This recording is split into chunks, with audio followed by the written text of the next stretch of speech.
Meu nome é Laís Camargo, eu sou doula, sou mãe, sou professora de educação infantil, especialista em educação infantil, e eu vim aqui falar sobre um tema que eu amo, que são as fraldas ecológicas e os métodos de higiene natural, os métodos naturais para a higiene do bebê, né? Primeiro eu queria agradecer por poder estar falando nessa Semana Mundial do Aleitamento, que é um tema muito importante para mim. Eu tenho uma filha de 4 anos, a Luna. Eu amamentei ela até os 2 anos e 10 meses. Foi uma experiência muito difícil no começo, mas eu tive muito apoio, muita informação para poder persistir, porque eu sabia da importância desse leite para ela, do meu leite para ela. E foi extremamente rica. É uma coisa que eu tenho certeza que vai ficar marcada para sempre na vida dela. E quero deixar meu apoio também para todas as mães que estão nesse processo.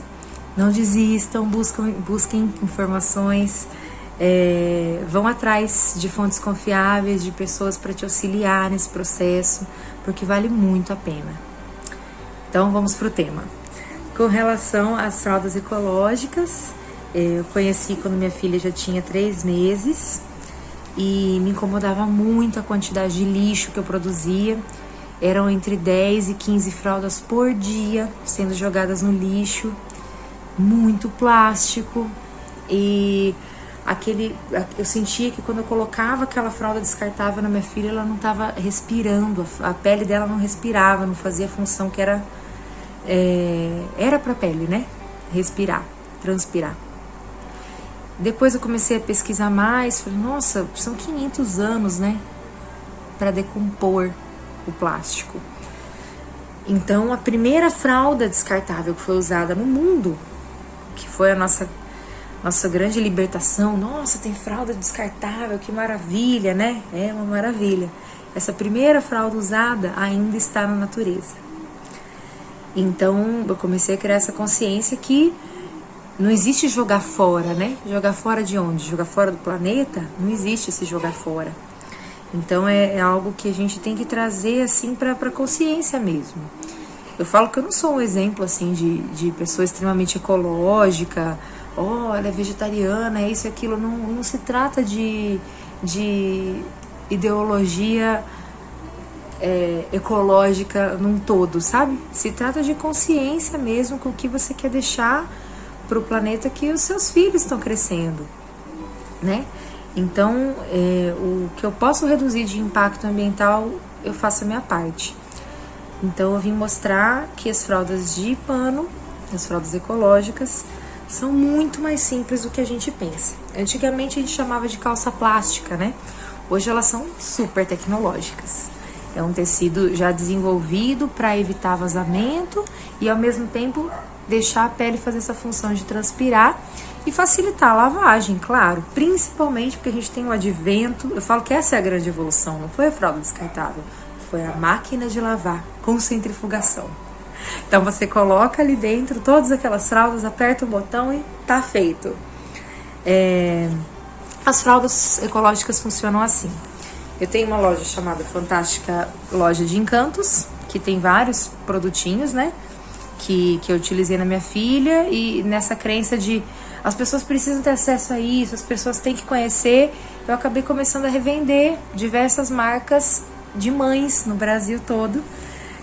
Então eu pego vários produtos dessas mães e juntei numa coisa só, e foi engraçado que esse convite surgiu essa semana, que foi a semana que eu lancei a nossa marca, a primeira marca de fraldas de Mato Grosso do Sul, chamada Encanto.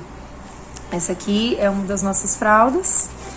Ela foi uma mescla de várias marcas que eu vendo, e a gente desenvolveu a partir disso pensando na anatomia do bebê, né?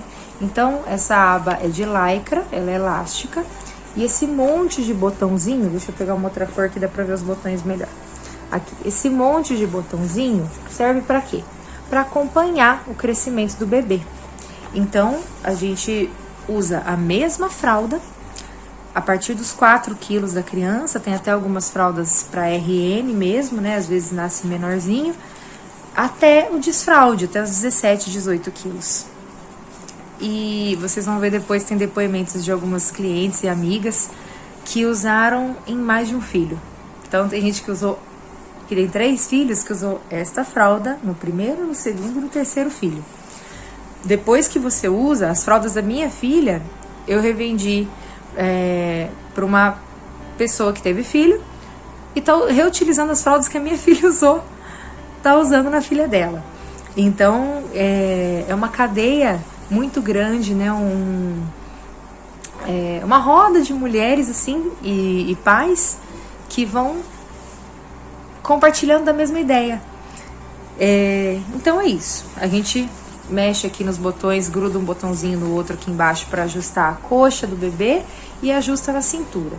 Ah, mas é só isso aqui, né? Por dentro a gente tem vários tipos de tecido que revestem a fralda. Eu escolhi para as nossas fraldas o Dry Fit por conta do clima aqui de Mato Grosso do Sul. Pensando aqui na gente, né? Esse tecido furadinho, ele é mais respirável, né? Então, o que vai aqui dentro? Ele tem um bolso revestido com um elástico bem grossinho aqui atrás. Esse tecido aqui é o PU, que é impermeável. E dentro desse bolso vai o absorvente. Esse aqui é um absorvente de moletom, dobradinho em 3 partes. Forma, assim, 6 camadas, né? Que a gente chama. A gente coloca esse absorvente aqui dentro da fralda. Colocou, tá pronta para usar.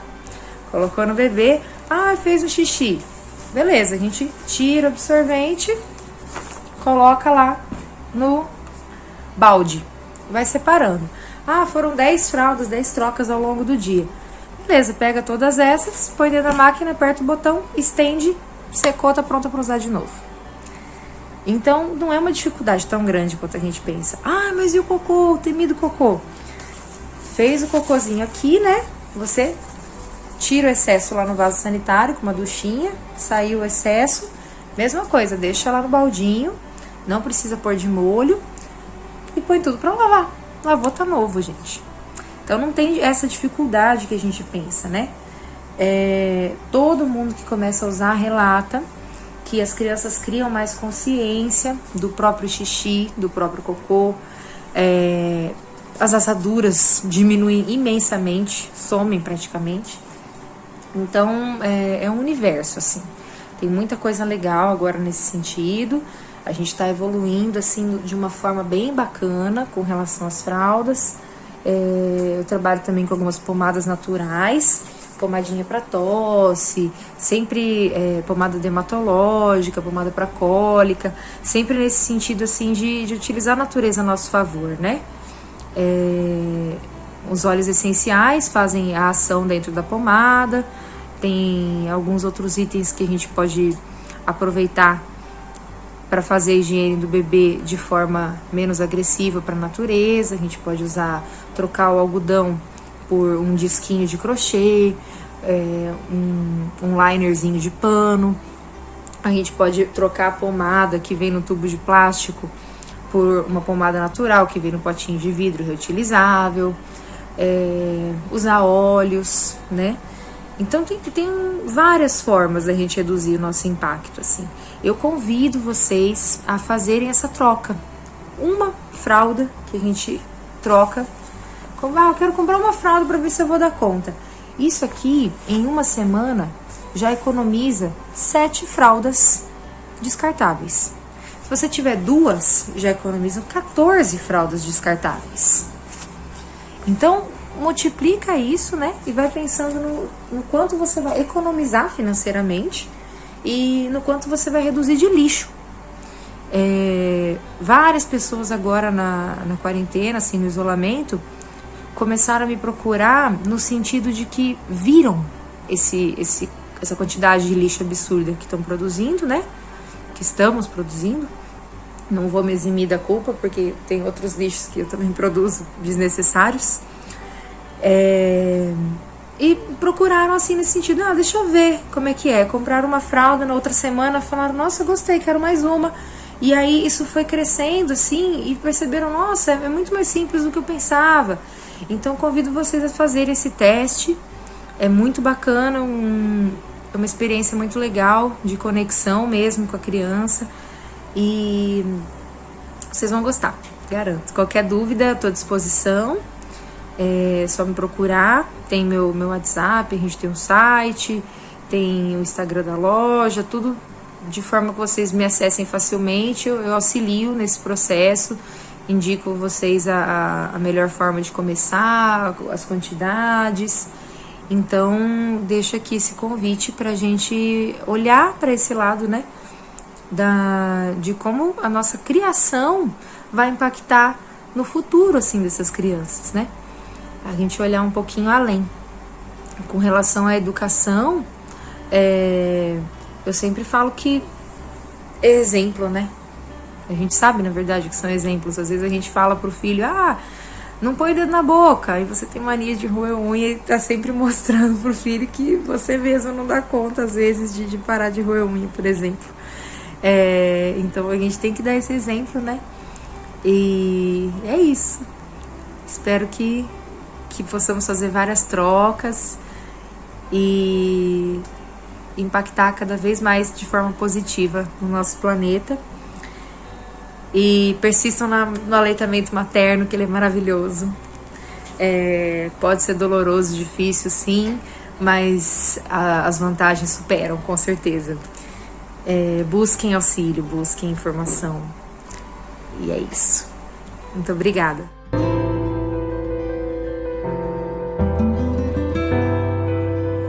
Olá pessoal, tudo bem? Vim aqui gravar esse vídeo para a Semana Mundial do Aleitamento Materno. Fiquei muito feliz quando recebi o convite. Apesar de ter um pouco de vergonha de aparecer nessa telinha, eu sei da importância desse evento. Tenho procurado participar nos anos anteriores, pelo menos da Hora do Mamaço. E esse ano, como não é possível a edição presencial, estamos aqui virtualmente para conversar um pouquinho com vocês. Bom, meu nome é Thaís, eu tenho 32 anos, sou casada com o Luiz, sou mãe de 3 crianças, o Martim de 4 anos, o Santiago de 2 anos e o Léo, que tem 45 dias. Eu trabalho como defensora pública aqui na cidade de Bonito e vim trocar uma ideia com vocês sobre a minha vivência como mãe na criação dos meninos e na formação escolar deles. É importante desde já deixar claro que eu não sou uma especialista nos assuntos que me foram propostos. Pelo contrário, eu sou só mais uma mãe nessa caminhada, na tentativa de fazer o melhor que pode, e vou trazer nada além da minha experiência, com todos os percalços que a gente sabe que tem na maternidade real.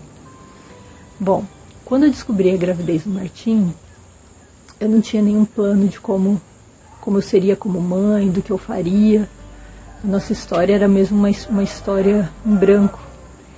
E para escrever ela, eu fui fazer o que as pessoas da minha geração fazem. Fui pesquisar na internet. E na internet eu encontrei muita informação bacana. E foi ali que eu tive a percepção de como as crianças são tratadas na nossa sociedade. Ainda são tratadas com violência, com autoritarismo, com punitivismo. Hoje em dia, não é mais aceitável entre 2 adultos que a gente resolva as coisas na violência, seja física ou verbal. Se você tem um problema, por exemplo, com o seu vizinho ou com o seu companheiro, sua companheira, não é aceitável que você resolva esse problema dando uma cintada no outro.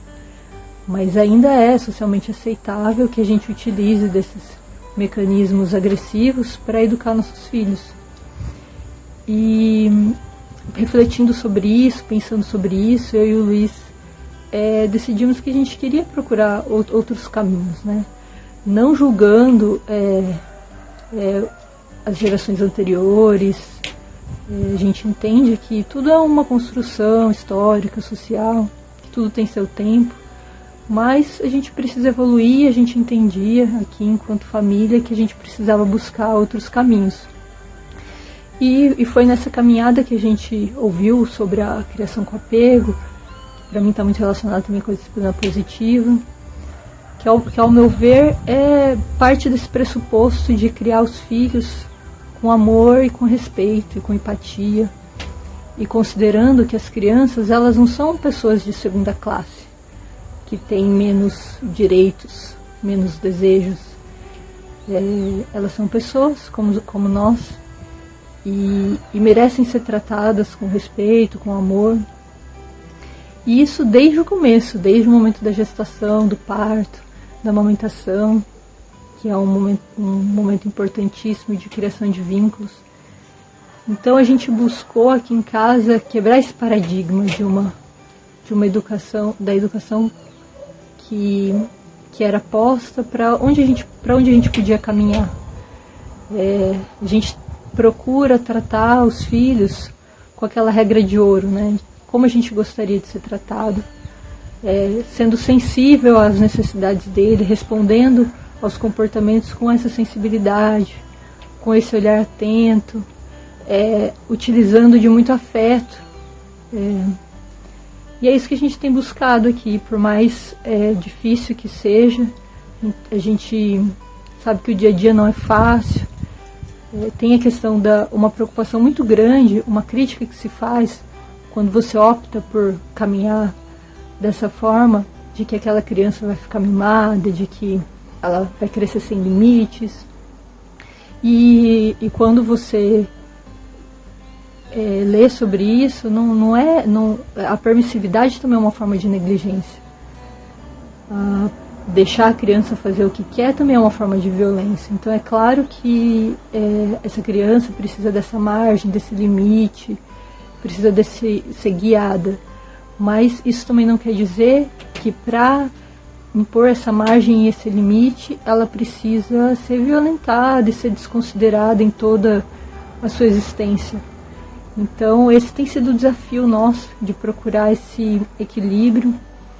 E como eu disse, a teoria na prática é bem difícil, mas a gente também tenta entender que isso é uma construção, isso demanda tempo. Então a gente se erra num dia, dorme uma noite, acorda e tenta de novo no outro dia, mas acreditando muito nesse processo. Tem aquele ditado que diz que quem planta vento colhe tempestade. Então eu acredito muito que quem planta amor e respeito não vai colher tempestade. Então a gente tem acreditado que esse processo ele vai ter reflexos nos indivíduos e coletivamente. E assim a gente tem caminhado. E foi nessa busca por novos caminhos que, quando chegou o momento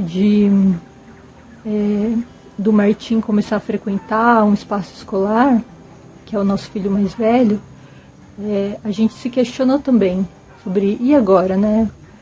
A gente procurou as alternativas que existiam e aquilo não refletia o que a gente estava buscando.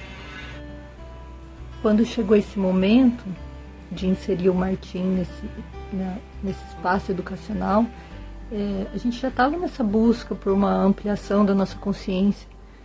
Então a gente se questionava de o que fazer, né, a partir daí. E conversando com outros pais aqui na nossa cidade, a gente percebeu que esse não era um anseio só nosso, não era uma preocupação só nossa. E então a gente começou esse movimento junto com outros pais, discutindo a educação, e foi a partir daí que, em janeiro de 2017, nós reunimos esses pais, nos unimos a esses pais e nós fundamos um espaço de convivência para os nossos próprios filhos. Na época se chamava Meninos do Mato, uma homenagem a um poema do Manuel de Barros, e hoje esse espaço se chama Turma do Mato. E esse sonho, essa semente, começou com 6 crianças. No começo, nós mesmos, os pais, se revezavam nos cuidados dessas crianças, porque a gente estava preocupado com qual era o estímulo que elas estavam recebendo. A gente tinha o desejo de que os nossos filhos eles recebessem uma educação escolar que provesse uma conexão deles com eles mesmos, uma conexão deles com a natureza, uma responsabilidade com o coletivo, uma preocupação com o meio ambiente. Todos esses eram anseios que a gente tinha e que, como a gente não encontrava esses valores na educação, digamos, tradicional, a gente procurou nós mesmos criar isso coletivamente. A gente tinha esse desejo, junto com os outros pais, que os nossos filhos fossem criados para serem seres pensantes, que soubessem aprender a aprender. E então faz 3 anos que a gente tem construído isso coletivamente. Hoje são 13 crianças que fazem parte desse espaço e nós decidimos, junto com todos os pais, escolher a pedagogia Waldorf para se inspirar, para ter um norte, um guia. E desde então tem sido muito incrível participar desse processo. A gente aprende que para educar a gente precisa se autoeducar. Então, a gente brinca que além dos nossos filhos, a gente está promovendo educação para os nossos filhos. Na verdade, sem sombra de dúvida, a gente está promovendo uma educação para nós mesmos, aprendendo a conviver coletivamente, a despender tempo com a educação deles e não só terceirizar e entregar para outra pessoa fazer e não se envolver. E tem sido muito bonito, é uma parte da nossa vida do qual a gente tem um carinho muito especial. Nesse momento, obviamente, como todos os outros espaços de convivência de crianças, não está funcionando, mas a gente segue firme e forte, acreditando que a gente está vivendo um momento de muitas mudanças, e isso passa pela visão que a gente tem das crianças, isso passa pela visão que a gente tem da educação. A gente sabe que a escola, tudo mudou, mas a escola ela continua a mesma há 100 anos. E muita gente já despertou para isso, tem despertado e tem discutido. E nós nos unimos a essa discussão, procurando junto com outras pessoas novos caminhos, procurando construir o futuro que a gente quer, que certamente passa por essa preocupação com a natureza, entendendo que a gente faz parte da natureza, e estamos aí nessa luta. E queria dizer, quem quiser saber mais sobre disciplina, sobre a criação com apego, eu indico muito o site do Thiago Queiroz, o paizinho.com. Tem muita informação bacana lá. E também o livro do Carlos Gonzalez, o Bessame Mútil. E é isso, gente. Espero que vocês tenham gostado desse humilde vídeo. E um beijo para todo mundo.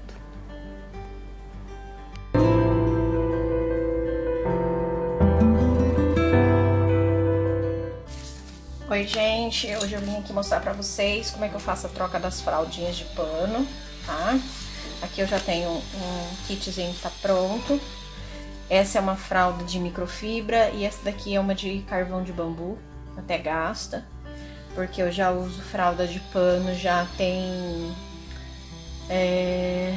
5 anos, mais ou menos. Então vai passando, são 3 filhos, então vai passando de um pro outro. E ele tem um bolso aqui, que é para você utilizar dentro, mas pra mim, na minha praticidade, eu prefiro colocar por fora, tá? Tem gente que não recomenda colocar microfibra de contato com a pele do bebê. Meus filhos nunca tiveram problemas de assadura, mas isso aí também você tem que prestar atenção, né, em vários fatores da criança também.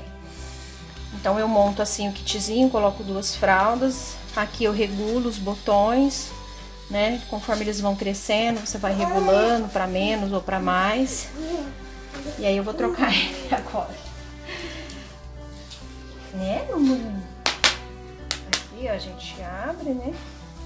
Aí tá só xixi. Eu uso aqui esses lencinhos. Ele é um rolinho, assim, já tem bem pouquinho. Ele é um lenço biodegradável de fibra de bambu. E você pode jogar ele no vaso que ele desmancha, então também não agride a natureza. E aí você molha ele, você pode reutilizar ele umas 2, 3 vezes. Eu já molhei. Mas eu não passo pomada também, tá, gente? Porque a pomada impermeabiliza as fraldas e não tem necessidade de você ficar usando pomada para assadura. Aqui, nesse caso... Pera, mamãe, vamos pôr a fralda. Ele não gosta muito de trocar fralda, tá, gente? Aqui, nesse caso, geralmente eu uso um pouquinho de maisena, só para dar uma amenizada. A maisena não tem contraindicação com as fraldas, tá? E aí, aqui já tá regulada a altura, né? E eu só regulo aqui a parte da cintura. E aí tá pronto o nosso nenenzinho aqui de fraldinha, já tá sequinho. Aí agora eu vou mostrar pra vocês o processo da lavagem. Eu vou deixando aqui no balde as fraldas, não coloco água. Quando tem fralda com cocô, eu já lavo na hora, tiro o cocô, lavo ela, torço, e aí coloco aqui no balde. E aí agora, ó, tem bastante fralda, eu lavo a cada 3 dias mais ou menos. Deixa eu já pôr aqui. Ponho só as fraldas pra lavar. Ó, tem várias aqui que já estão bem torcidinhas. Essas aqui, ó, essas aqui são novas. São a Fantástica Fábrica de Encantos, que é da Laís. Ela que tá fabricando, elas são de moletom. Elas absorvem super bem. Ele passa a noite toda com elas, tá? E não vaza, não assa ele nem nada, não molha a roupa. E aí pra lavar, gente, é só sabão de coco, detergente de coco, né? Eu uso só o detergente de coco. Aí você coloca a medida que você acha que seja suficiente da quantidade de fraldas, né? E põe pra bater, simples assim. Depois que estiver pronto, é só estender, né? Põe o ciclo normal de lavagem. Eu ponho aqui ciclo normal. Vou colocar no médio aqui para enxaguar bem. E depois é só estender as fraldas que às vezes estão com cocô, que estão um pouco amareladas e tal. Deixa eu ver se tem alguma aqui.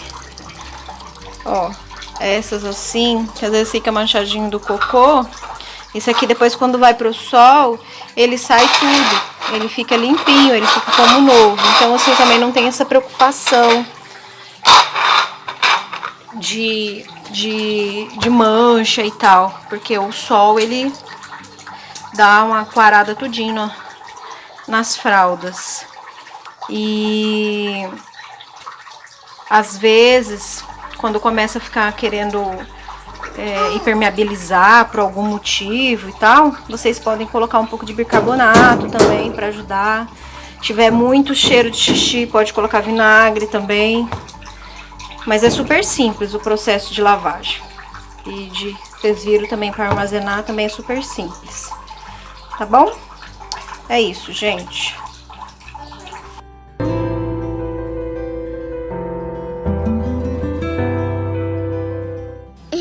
Oi, eu recebi um convite da Laís para falar um pouco sobre o uso de fralda de pano. Eu já tenho 2 experiências. Primeiro foi a minha filha Maju, que hoje tem 4 anos, que usou desde os 7 meses e até o desfraude. E agora o Martim, que usa desde os 20 dias. Eu escolhi fralda de pano por ser muito mais econômico e porque eu me incomodava muito com aquele tanto de lixo que as fraldas descartáveis produzem. Então, a partir desse momento, eu achei que era hora de mudar. quebrar um ciclo, né? E desde então eu só uso fralda de pano pra tudo.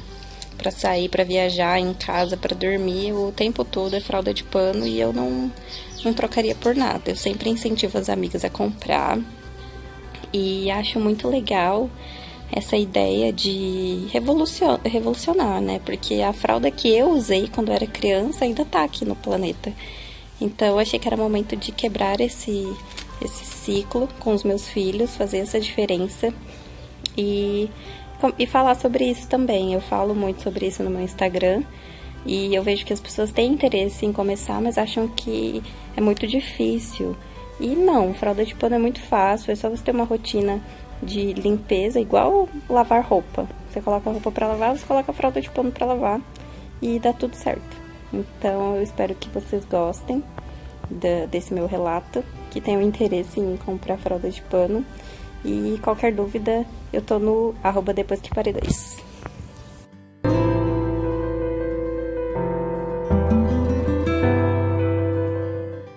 Olá, meu nome é Isabela, eu sou mãe do Gabriel e vim compartilhar um pouco da minha história com vocês. O meu filho nasceu dia 14 de junho, ele precisou ficar na UTI alguns dias, então eu não tive oportunidade nesses 3, 4 dias iniciais de ofertar meu peito para ele, nem na hora do nascimento e nem depois. Só quando ele já estava para sair da UTI, ele estava mamando por sonda, que eu tive a oportunidade de ir lá, que a médica falou que eu podia ir para tentar oferecer o meu peito, mas ele não pegou. E eu tive muita dificuldade. Depois, quando ele foi pro quarto, a gente ficou mais 2 dias também, e ele não pegou meu peito também. Ele sugava 3 vezes e soltava. Então a gente continuou translactando, continuou fazendo isso. E aí me deram a ideia de usar o bico de silicone. Eu cheguei no banco de leite, fui super bem orientada, foi um trabalho muito bacana das meninas, elas me ajudaram muito. Mas infelizmente ele não pegou meu peito. E aí inclusive a história da UTI dele em relação à amamentação vale outro vídeo. E aí a gente veio pra casa com o bico de silicone. O bico de silicone me resolveu a vida, eu fiquei super feliz naquele momento e por 5 dias foi maravilhoso. Só que o meu peito foi machucando cada dia mais. Até que chegou um dia que eu falei que eu não aguentava mais pro meu marido, chorando um dia de manhã de dor, porque chorava de dor. Eu falei pra ele, eu não aguento mais, eu quero dar mamadeira. E aí a gente ofertou a fórmula pra ele.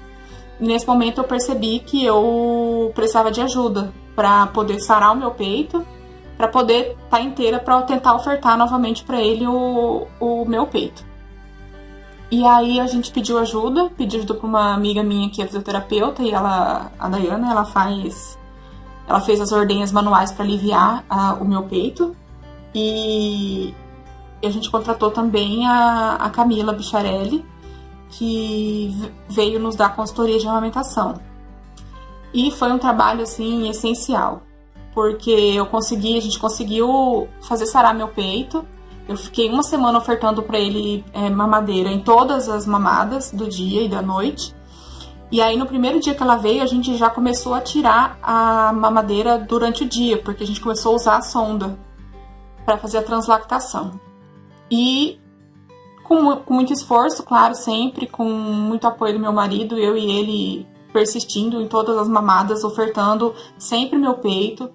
Depois que ele tinha praticamente sarado, né, porque não sarou completamente ainda, mas ele já tá muito melhor, não tá mais com ferida e tudo, mas ainda dói. Mas eu ofertava o peito todas as vezes e aí depois translactava. Todas as vezes e translactava. E ele sempre pegando, sugando um pouquinho, 3 vezes e parava, 3 vezes e parava. Eu insistia bastante até pra ver se ele ficava, né, fazendo a pegada certa e ficava no peito, mas ele não ficava. E aí, gradualmente, a gente foi conseguindo fazer com que, de pouquinho em pouquinho, ele ficasse mais no peito. E esse processo todo dele, do dia que começou até o dia que ele ficou mais no peito, eu acredito que tenha dado quase que uns 10 dias. Nesse período, eu achei que ele tinha acostumado com a sonda. Eu percebi que eles são muito espertos. Eu percebi que ele esperava pela sonda, porque era mais fácil para ele, mas a gente sempre insistiu. E a gente conseguiu tirar a mamadeira por completo. Graças a Deus. E graças à nossa insistência, à nossa persistência e ao apoio do meu marido, da Camila, principalmente, que foi e é maravilhosa nesse sentido. E a gente hoje já tá conseguindo ficar meia hora no meu peito, ele fica. Eu tenho trocado às vezes eu dou só um, às vezes eu troco. E às vezes eu dou mamadeira à noite porque eu tô no meu limite, porque eu tô cansada.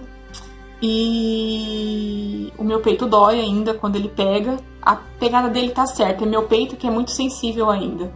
Mas eu tenho conseguido e eu tô bem feliz porque eu saí de praticamente ele tava 10 dias sem saber o que era mamar no peito. Ele não sabia mamar no peito, a gente teve que aprender junto, tanto eu quanto ele, como era todo esse processo.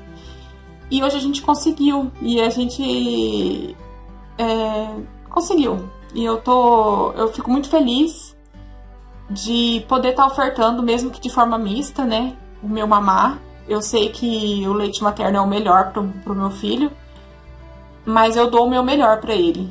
Então, se o meu melhor hoje vai ser mamadeira daqui na próxima mamada, porque meu peito tá doendo muito, eu vou ofertar mamadeira e tá tudo bem.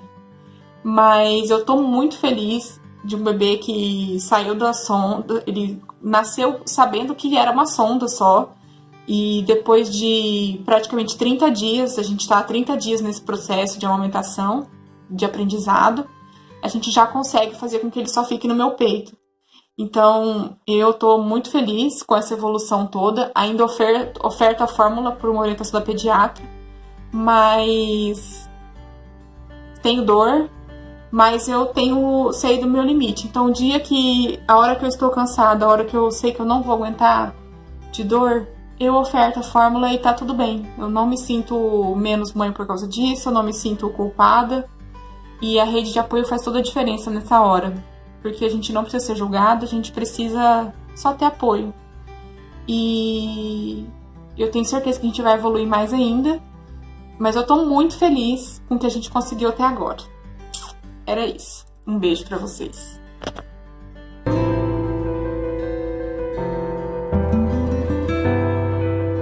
Olá, eu sou Pamela Castro, sou doula e educadora perinatal. Sou mãe da Flor, amamentei a minha filha em aleitamento misto até 6 meses e depois nós seguimos em aleitamento materno até 1 ano e 11 meses. Eu estou muito feliz de estar aqui na ISMA 2020 e como doula e como mulher que apoia outras mulheres, eu gostaria de trazer uma reflexão de como nós, como sociedade, crescemos sendo expostos a imagens e informações que muitas vezes nos remetem a uma visão romantizada do que é amamentar. Nós crescemos acreditando que amamentar é um ato de amor, que amamentar é amor que flui, que o leite materno é ouro líquido, que amamentar é instintivo e natural. Claro que tudo isso tem sim um ponto de verdade, mas eu acredito que para amamentar é preciso muito mais do que amor. Porque se amamentar fosse simplesmente amar, porque quase 60% das mulheres não conseguem manter aleitamento materno exclusivo até os 6 meses de idade. Eu acredito que tem 2 grandes fatores envolvidos. Um primeiro é que a nossa sociedade hoje está imersa numa cultura do desmame muito forte, que nos leva muito mais para o lado de desmamar um bebê do que de manter o aleitamento materno exclusivo. O outro ponto é que nós estamos imersos também nessa visão romantizada da amamentação. E isso faz com que nós, como mães, como pais, como apoiadores e cuidadores, como rede de apoio de uma mulher que vai amamentar, acreditamos que é instinto, que não precisa se preparar, quando na verdade eu costumo dizer que para amamentar precisa de tanta informação, tanto fortalecimento e tanto apoio quanto para parir. Porque amamentar é muito mais do que amor, é um ato de responsabilidade enorme, onde a mulher tem que dedicar seu tempo, dedicar o seu corpo, se doar física e emocionalmente para aquilo. Por isso é importante que todos nós envolvidos, como rede de apoio direta, como parceiro, como parceira, como familiares e como rede de apoio indireta, sejamos profissionais da saúde, doulas, pediatras, obstetras, conselheiras em amamentação, enfermeiros, nós estejamos todos fortalecidos e informados para poder apoiar e acolher essas mães e esses bebês. Eu acho que é isso. Eu espero ter trazido a reflexão e um grande beijo.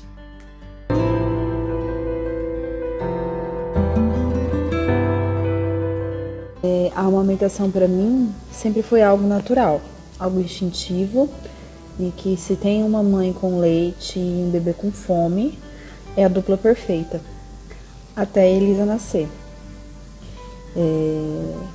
Eu estudei muito durante a minha gravidez, sobre parto natural humanizado, porque eu queria que a Elisa nascesse assim, no tempo dela, consegui. Estudei também sobre amamentação, estudei sobre confusão de bico, que não existe leite fraco, sobre esterogestação. Tudo isso me ajudou sim na amamentação. Porém, eu não sabia o tanto que pode ser cruel também, né? O outro lado da amamentação, que são as dores, as fissuras, as noites em claro. Então, eu sofri muito com isso. Sofri mesmo. Até hoje eu tenho as cicatrizes. Logo, quando eu saí do hospital, os meus seios já estavam bem machucados. E com 7 dias a gente foi à pediatra, eu achei que eu ia conseguir ajuda, mas a pediatra entendia um pouco menos do que eu sobre isso. Infelizmente ela não conseguiu me ajudar. E com o tempo foi passando e graças a Deus eu estava num grupo de WhatsApp em que era formado, em que as administradoras eram doulas e elas ajudavam voluntariamente algumas mães com informações, né, com qualquer coisa que estivesse ao alcance delas. E eu relatei esse problema meu que eu estava tendo lá nesse grupo, que uma das doulas era a Catiúce, e ela, né, de tanto eu chorar e falar e até conversar com ela, incomodar ela no privado também, ela me falou que ia mandar uma amiga dela, que era doula, era consultora de amamentação, que é a Elise, que foi na minha casa e me ajudou muito, muito mesmo.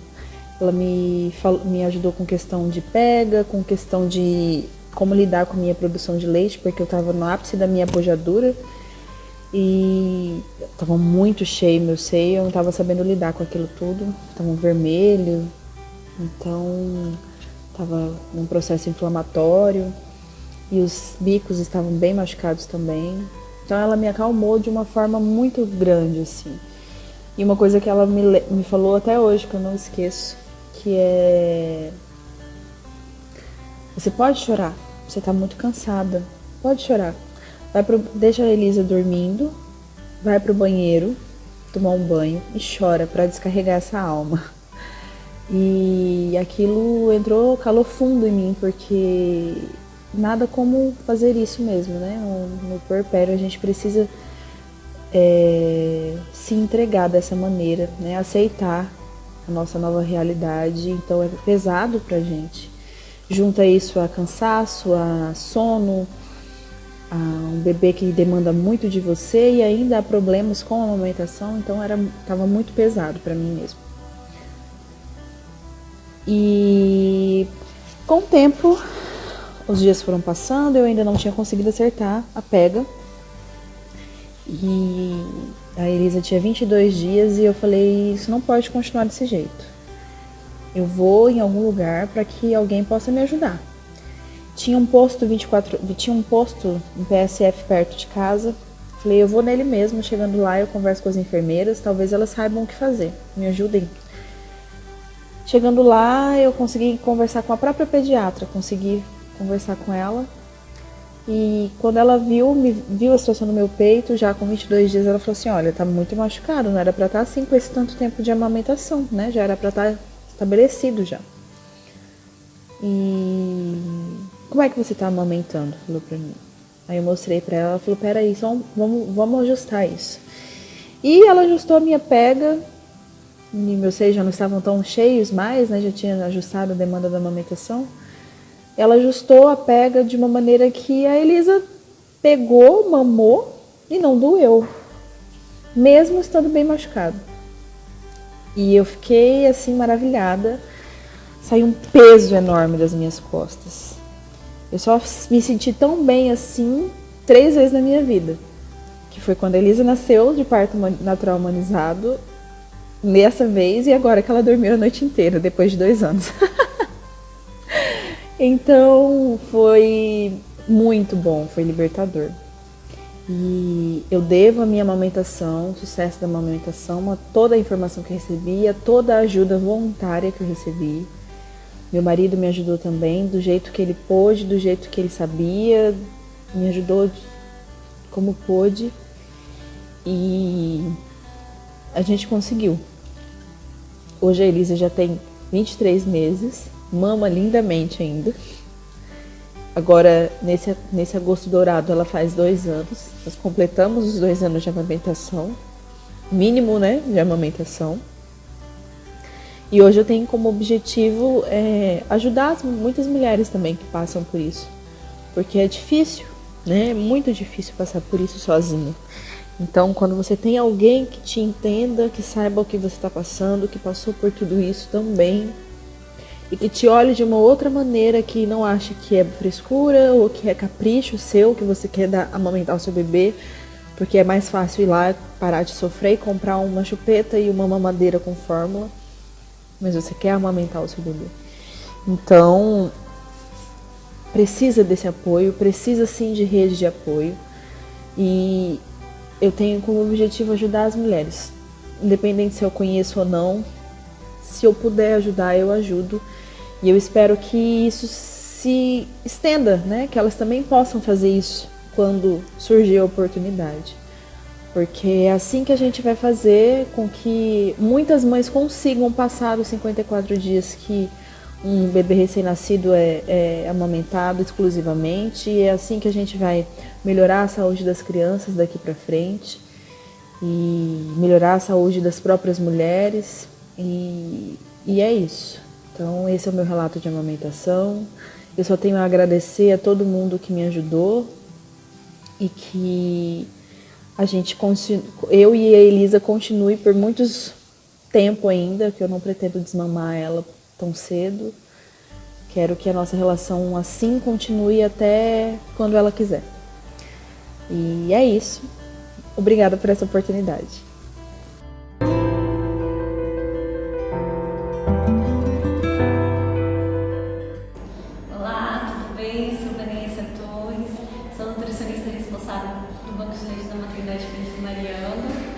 Nós estamos aqui hoje para apresentar um pouquinho do nosso trabalho. O banco de leite ele é dividido, né, em salas, em etapas. A gente aqui agora está na sala de extração, onde as mães podem vir, né, as mães que estão internadas no hospital e as mães que estão com os bebês internados na unidade neonatal. Pode vir, né, a gente faz o trabalho de orientação e de extração desse leite para os bebês. Então, e aí a gente tem a parte do processamento de leite, que é do leite que é doado, das mães que já estão nas suas casas, né, já estão de alta, que fazem doação de leite para nós e nós fazemos o processamento de leite. E a parte de distribuição, que é o lactário, onde a gente distribui os leites depois do processo de pasteurização para os bebezinhos que estão internados na unidade neonatal e para os bebês que de alguma forma a mãe não pode amamentar. E o nosso horário de funcionamento aqui na sala de extração, que é de orientação das mães que têm dificuldade, que já está em casa, mas de alguma forma tem uma dificuldade na amamentação, pode nos procurar, tá? Segunda a sexta, das 7 da manhã às 17. E as mães que estão com os bebês internados no hospital e as mães que estão internadas também, a gente consegue agora fazer um atendimento 24 horas. Nossa equipe está à disposição para estar fazendo essa orientação e cada vez mais a gente está fazendo esse incentivo à amamentação. E as mães que quiserem doar ou precisarem de atendimento do banco de leite, pode me ligar no 3041 4735 que a gente dá as informações necessárias para elas.